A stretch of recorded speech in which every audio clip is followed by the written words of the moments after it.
If you look at the prodigal son, took his father's wealth, his portion of the wealth, and was prodigal with it.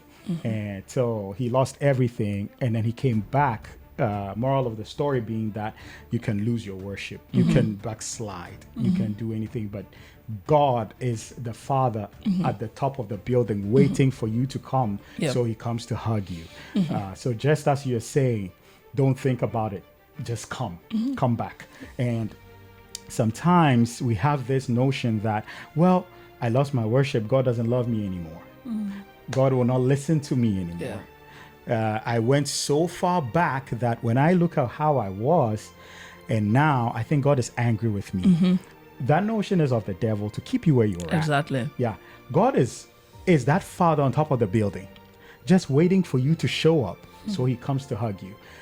There is nothing like God is mad at me to the point that, oh, he's not going to listen to me anymore. And it's all mind games the devil plays with us. So just like Pastor said, I'll reiterate that. Just come.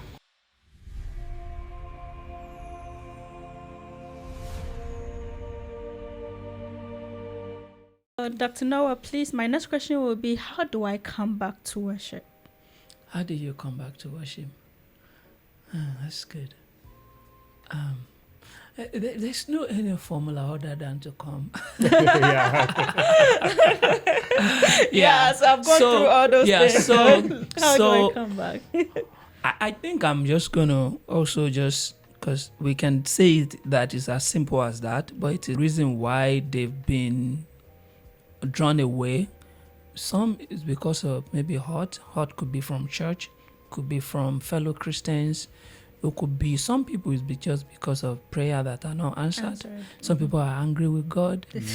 And some people, when they analyze everything, like, you need some level of faith and some level of maturity in faith for you to stay grounded despite the fact that you're expecting this to happen. It has not happened.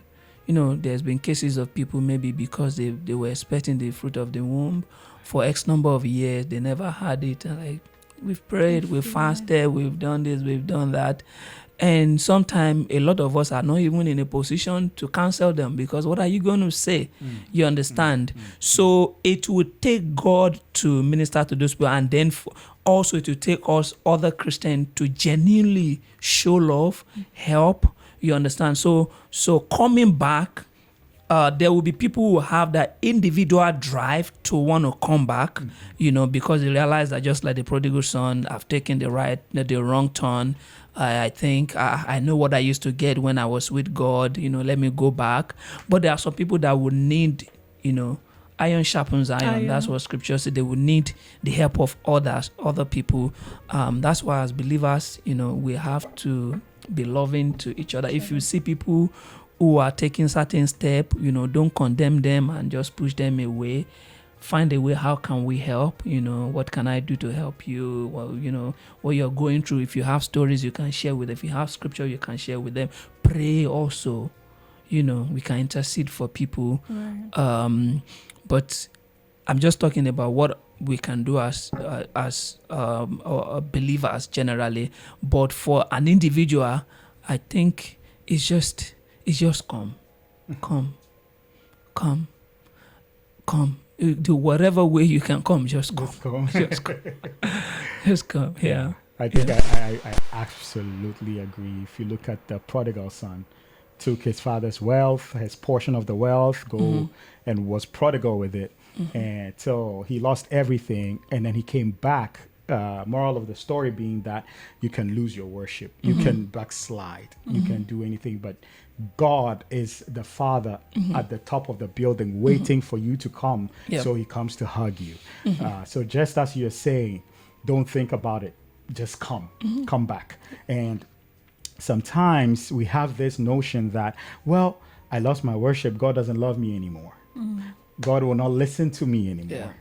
I went so far back that when I look at how I was, and now I think God is angry with me. That notion is of the devil to keep you where you are. Exactly. Yeah. God is that Father on top of the building, just waiting for you to show up. So he comes to hug you. There is nothing like God is mad at me to the point that, he's not going to listen to me anymore. And it's all mind games the devil plays with us. So just like Pastor said, I'll reiterate that. Just come. Yeah, and God will accept you. Thank you, director.